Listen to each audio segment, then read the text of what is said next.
If the lead up to a game's release is a road trip to the destination of the game, then Halo 3's road trip was done with a super fast, obnoxiously loud car that wakes everybody up in a residential neighborhood and runs on the gasoline of pure hype. But Halo 3 is one of the situations where folks generally think this aggressive hype was worth the trip, and the game lived up fully to their expectations.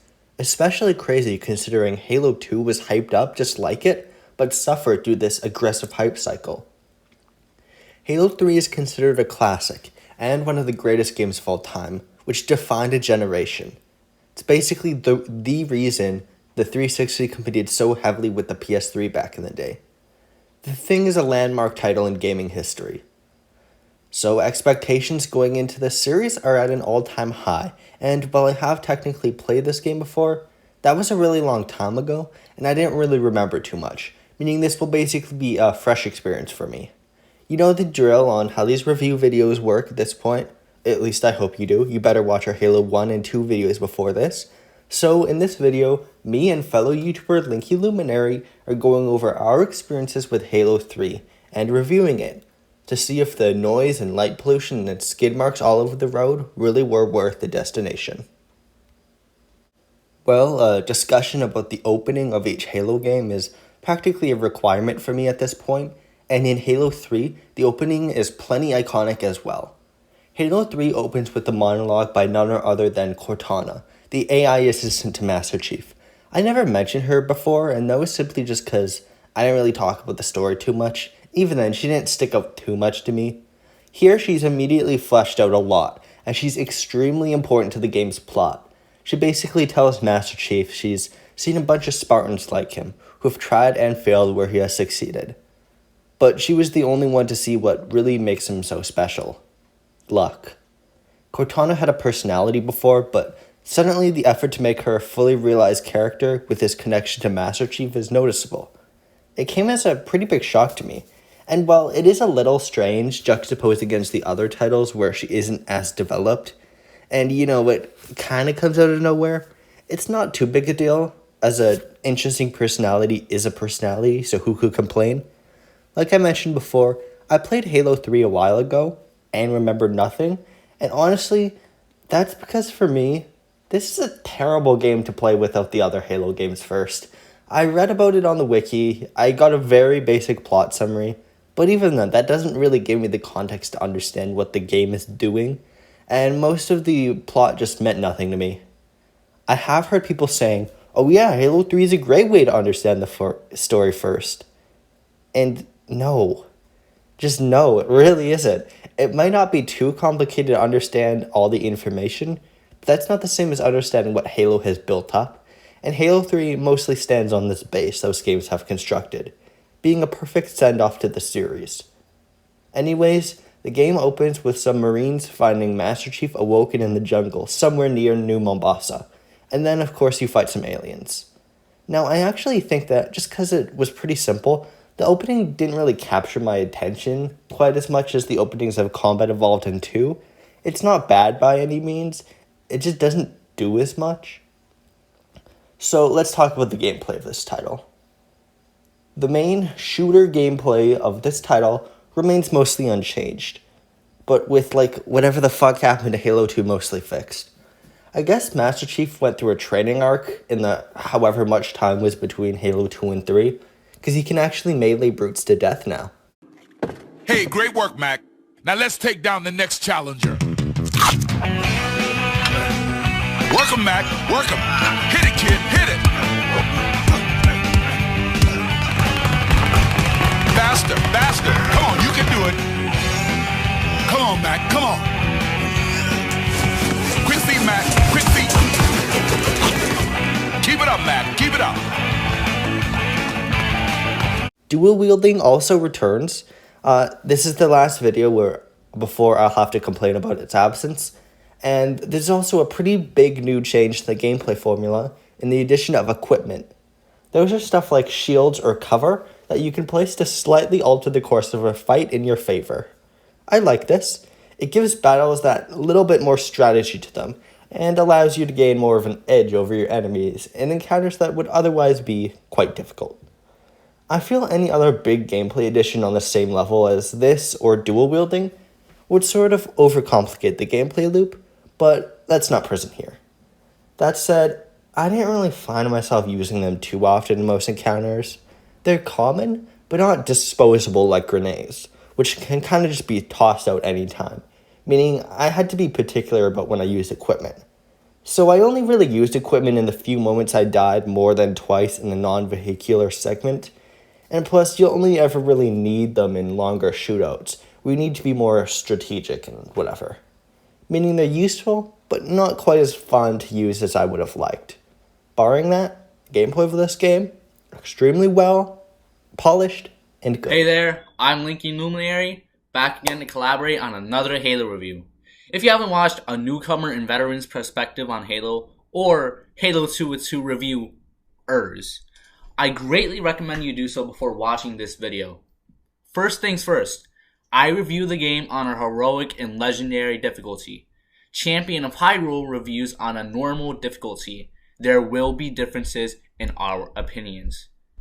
Another quick notice, I will not be going over some of Halo's basic mechanics, as I assume you will already be familiar with it by now. If you are not, please watch the previous 2 videos. First off, the gameplay. Where do I begin? Halo 3 has some buttery smooth combat. Unlike Halo 2 where you're relying on cover to avoid damage, Halo 3 goes back to the CE method of relying on your movement, dancing around enemies instead of peeking from cover to take pot shots like a little pussy. Most of the sandbox was buffed in pretty substantial ways as well. Relying on the tried and true formula, you again use plasma for the shields and bullets for the brains. The difference is that in this game, enemy shields don't recharge. The classic Elite, Jackal, and Grunt trio is gone, with Brutes now taking the spot of Elites. Brutes are now much more fun to fight in this game as opposed to Halo 2, and your shields don't recharge once they are destroyed. In general, they are weaker than Halo 2 in basically every way. That doesn't mean they're pushovers though. Instead of being chimp gorilla hybrids fueled by steroids and cocaine, they are now just chimp gorilla hybrids on cocaine. Brutes also bring along new weapons to the fray. First up, the Brute Spiker, a rather imposing weapon with dual blades and shockingly large spikes for projectiles.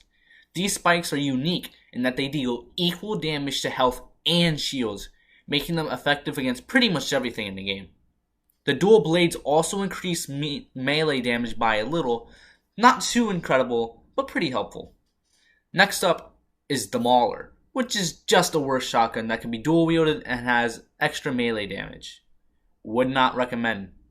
The final and coolest new Brute weapon is the incredible Gravity Hammer. Essentially the Brute answer to the Energy Sword, this thing is a veritable beast. When swung, this massive mallet will obliterate any nearby enemies with a gravity shockwave. This thing is the most satisfying weapon perhaps in any game ever, and I would greatly recommend using this if you feel like crushing some skulls. The final new weapon added isn't a Brute weapon, or a Covenant weapon in general. It is a human weapon. The Spartan Laser is a giant, imposing cannon that even before you fire it looks powerful. This weapon instantly destroys any vehicle in the game with one shot and destroys all infantry with no effort.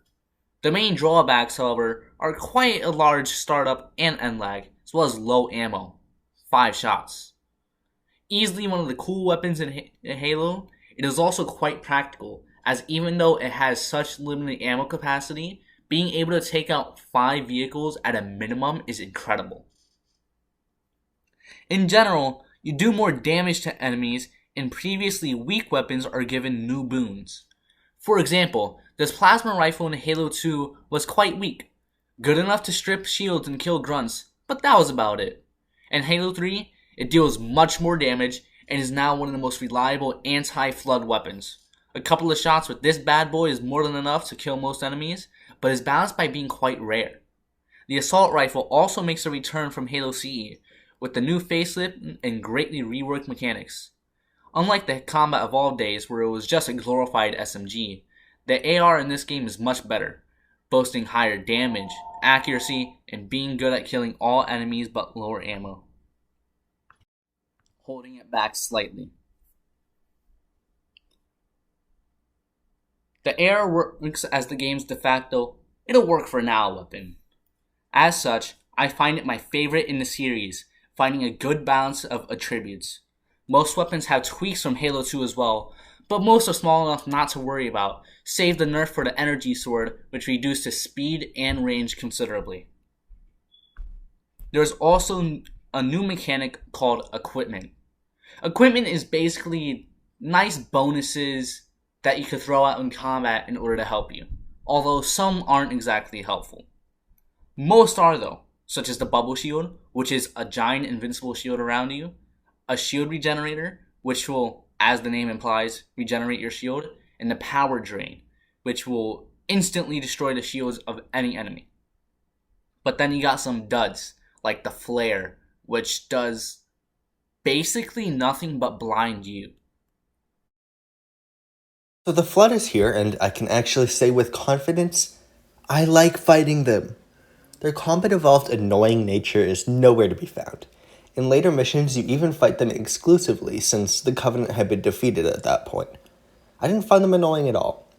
Part of this might just be you have more allies to help you while you take them on, but I'm not sure. They were just fine and fun to fight against. Extremely satisfying if you have a gravity hammer. I love that addition, just as much as I love the addition of the energy sword in Halo 2.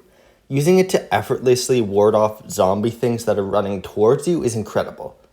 Usually doesn't last that long since energy is a thing for all weapons, but not removing all tension from flood encounters is probably a good thing.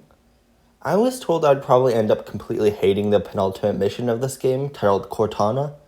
Given you fight a lot of flood, I was under the impression it would be the library of this game. I'd have some big bad segment to talk about. No, this game is no library. Like, what were you talking about? It's a perfectly fine gameplay segment. Apparently it's fine because I was playing on normal though, and apparently normal is not actually the intended way to play this game. Heroic is the intended difficulty.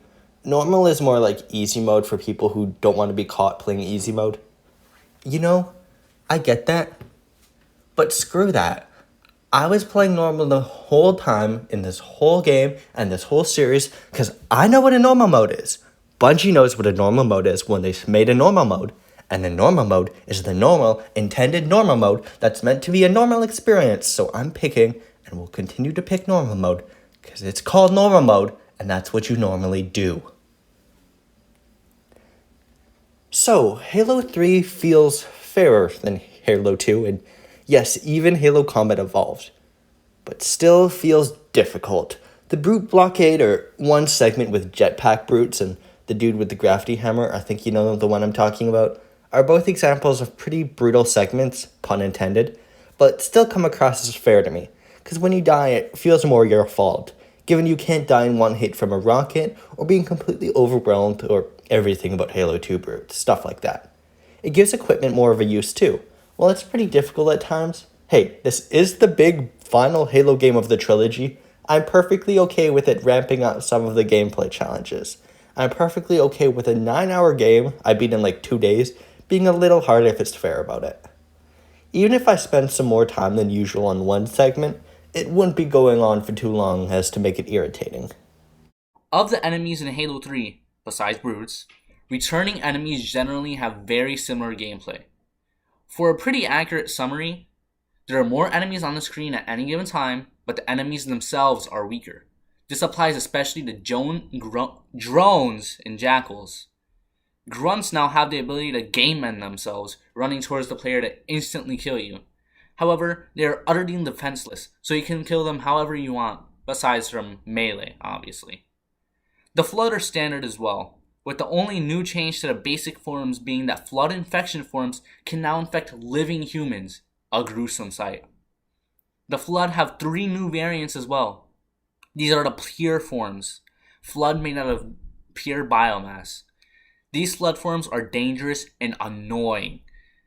These Flood can change into one out of the 3 forms on a whim, making them adaptable. The first form is the Stalker.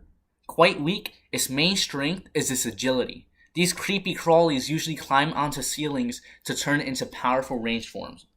These ranged forms are the most annoying Halo enemy of all time. These assholes are deadly accurate, tanky as hell, fucking everywhere in every encounter with them, and can even turtle to reduce damage further. These dickheads suck the fun out of most flood encounters. The final flood form introduced in Halo 3 is the tank form. These big, hulking, mean-mugging hunks of gunk are incredible enemies. They, as the name suggests, are very tanky, absorbing ludicrous amounts of damage. They also have very powerful one-hit KO melees, which are not to be trifled with. Weaknesses? Well, they're slow, and they're also slow.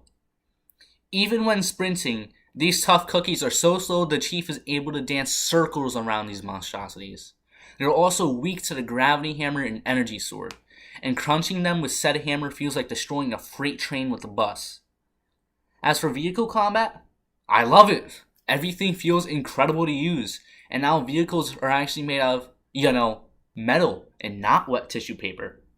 Vehicles are much stronger, with decreased offensive ability, but much better defense. The Warthog in particular is much better feeling. Human vehicles are hardier than Covenant, but in turn are less maneuverable and need allies to be useful. Covenant vehicles are slightly more fragile, but in turn, you don't need allies. There are new vehicles as well. Number 1, the Brute Chopper. Essentially a motorcycle with a gun and giant blades that crush vehicles, this thing is a worthy addition, being fun to fight and fun to use. There is nothing quite like running over an enemy and hearing them splatter on the ground. Next, there's the Prowler, which is basically just a reskin Spectre from Halo 2. Now, the Mongoose, a small human vehicle that doesn't have any guns, but is highly maneuverable and pairs great with Marines who carry rocket launchers or Spartan lasers. Finally, my favorite vehicle, the Hornet. The Hornet is an attack helicopter that has missiles and a chin gun, quick, efficient, and loads of fun. The balancing is also perfect, almost. Infantry sections are always fun on any difficulty from easy to legendary, sans on the mission Cortana. You deal just enough damage, and you take just enough for each difficulty. Usually I can comment on this further, but at this point, it's just so instinctual and natural that I don't know how to describe it. Disregarding vehicle combat. You see, enemies and vehicles kill you in less than a second. Less than a second on Legendary. But on Heroic, the issue isn't the combat itself. It's the absolutely absurd amount of reinforcements you will face. You will kill 10 choppers in a row, each of which are very dangerous. And then 4 more show up. You kill those 4 choppers, there's another enemy dropship dropping off a Wraith, which is basically a tank, and then 2 more choppers. Okay, that's cool and all, but can we end this battle now? Usually you die because the battle just drags on far too long, at least for my liking. If you think that I'm complaining a lot about Heroic and Legendary, I really am not, considering the fact that these are only minor grievances. I mostly play Halo games on Heroic, as Master Chief is a hero, and heroes must be heroic. So if I didn't play on Heroic, it wouldn't be very heroic, especially for such a heroic character such as the Master Chief, who is a true bona fide hero. Map design is much better this time around, with lots of open areas and vehicle sections. Closed-off areas have many routes to run through, and plenty of cover if you need it. There are almost no repeated sections as well, so areas are unique and refreshing the first time playing, or even the 100th. Halo 3 does something I really like. That is, it consistently manages to escalate and find more exciting gameplay scenarios to put you through. A normal enemy encounter feels pretty exciting, as you hear enemies shouting with each other about where you are or what you're doing, and the locales you fight them in are pretty exciting too. The brute block hit I mentioned before being a pretty good example of that. But where it really gets hype is with the vehicle segments. After somewhat of an absence from Halo 2, more open outside sections are back, meaning the Warthog is at its full glory and vehicles don't feel pathetic like they did in Halo 2. The few good additions that this game did make to vehicles, however, well, they're still here. New vehicles like the Juggernaut, that is a Scorpion, are present here, and they feel great to use as well. There are a few segments where you have to stop a giant Covenant super spider thing called the Scarab, and those are like the absolute apexes of this game, and one of the few things I remembered quite vividly from my first playthrough. You have to damage its legs in order to hop onto it, and once you do, you grab a turret and basically just wreck shit until you explode the thing. You jump out, and depending on how you feel, turn the mouse around to look at your carnage, or just continue walking, because cool guys don't look at explosions. There's even a part where you can ride a Warthog up a ramp and onto a Scarab to take it out, and there also happens to be 2 Scarabs at a time. Now that kind of stuff, not only is it great, it hasn't been done in any Halo game before, probably any shooter before, and that's the real edge Halo has over its competition. Gameplay scenarios, consistently greater. So to be completely honest, I never really enjoyed the stories of the first 2 Halo games too much. They were fine, sure, and Halo 2 managed to set up some pretty interesting stuff, but the focus was always primarily on gameplay. This is still true of Halo 3, but something about it just felt different to me. I was more invested in the characters of the story, and ended up quite attached to some of them. Perhaps it's because the story was building up to something, and I knew this would be the last time I would see some of these characters in an official video game capacity that people don't consider absolute crap. But if you had asked me before this game if I had any special connection in my mind to Sergeant Johnson, Miranda Keyes, Cortana, the Arbiter, or Master Chief, I would say not really. Now, absolutely, I understand why so many people learn the lore of this series and why they're so invested. Now, the story of this game was a great send-off to the trilogy. And, well, you finally do it in the end. What was set up was paid off, and the story was concluded in a way other games are usually too cowardly to do. You actually beat the Covenant and the Flood, the final stands against them. They're Waterloo in the end. So the Arbiter is no longer playable in this game in a normal single-player playthrough, the way he was in Halo 2. And at first it felt a little disappointing, but after a while, I'm glad such a decision was made. It might have distracted from the main story and plot to have to juggle another playable story, and it doesn't make too much sense since they're both on the same side. Most cutscenes are the same, so even though he can be playable, he's not playable in the same really important role he was in Halo 2. The elites, formerly of the Covenant, now aid you throughout the game alongside the Arbiter. This introduces another pretty cool storyline, where as a way of adding conflict and uneasiness to our heroes, there's some tension between Marines and elites as they work together to try to make decisions, and some folks just don't feel right about working with the other side.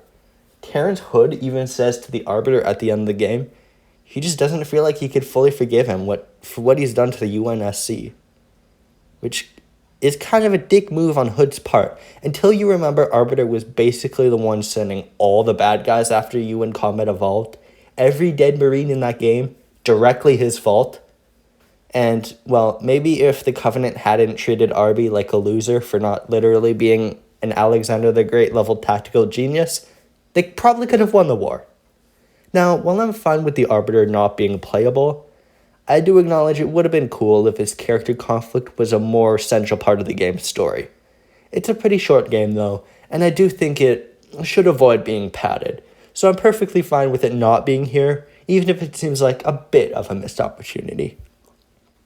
This might be controversial, but one thing I think that makes Halo 3 a bit weaker is its atmosphere. It just doesn't feel as striking as the other games. The graphics of this game are absolutely beautiful, especially for the time, and while the human face models do start to show their age, that's not a big deal at all because this was 2007. It's just that the darker and spookier environments and the uncanny purple hallways I liked before were absent in favor of more Earth-like places and industrial gray hallways. It's not just that, but overall it feels like how the game makes you feel wasn't considered as strongly here, and it's a little disappointing. Perhaps I'm only saying this because I found the more Xbox polygonal look more charming, and it might also just be a result of the 360 being new technology at the time, but it doesn't matter much now because Halo 3's look in general left less of an impression on me. One lore element I found compelling was that it's basically confirmed in this game the Forerunners weren't some far-out alien species. They were human. The object of worship of humanity's greatest enemy is humanity. The reason that specifically sticks out to me is because that's an interesting concept for a sci-fi series, but also because historically, that kind of thing has been happened before, where an empire venerates the past of their enemy, while at the same time demonizing what they are now. An example of this would be how the British accused the Egyptians of forgetting their great empire-building past when they colonized them for that sweet Suez Canal. It's a big concept, which is probably bigger than the scope of this video, but I just did want to mention it because it's an interesting concept. Apparently this gets ruined in later games too, so we'll have to see if that's true. Despite both the Covenant and the Flood being destroyed at the end of the game, it still ends on a somewhat tragic note. As I mentioned earlier, there's still some bitterness between the UNSC and the elites. Johnson and Keyes are dead, and Master Chief is believed to be so as well.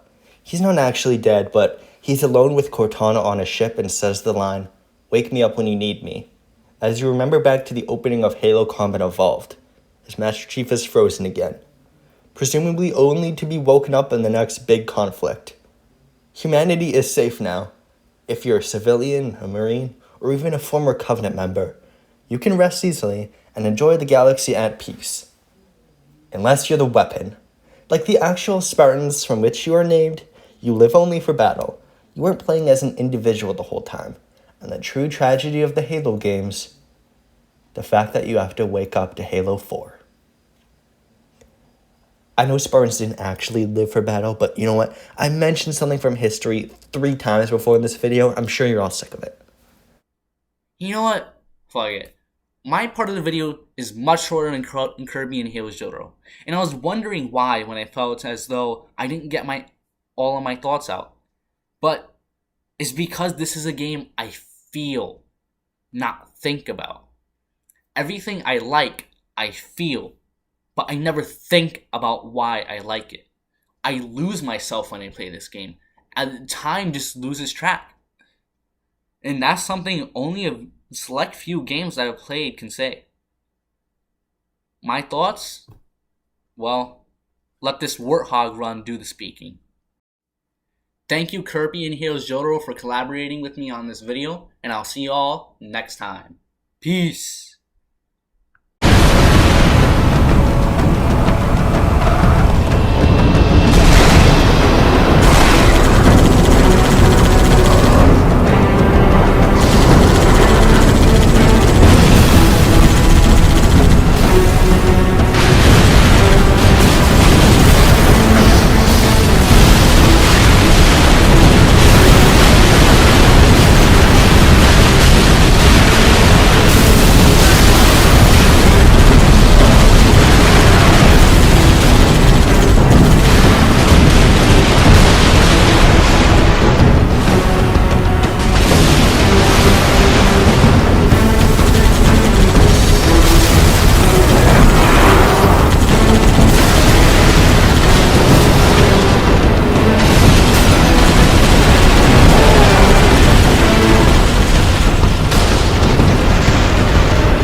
Hang on!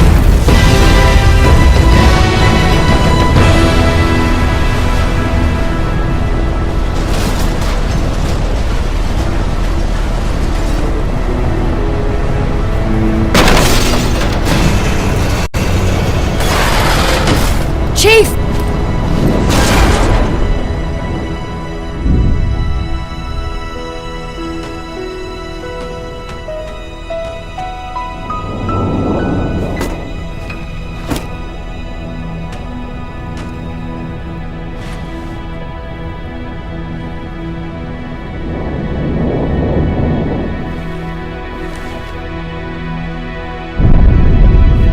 If we don't make it, We'll make it. it's been an honor serving with you, John.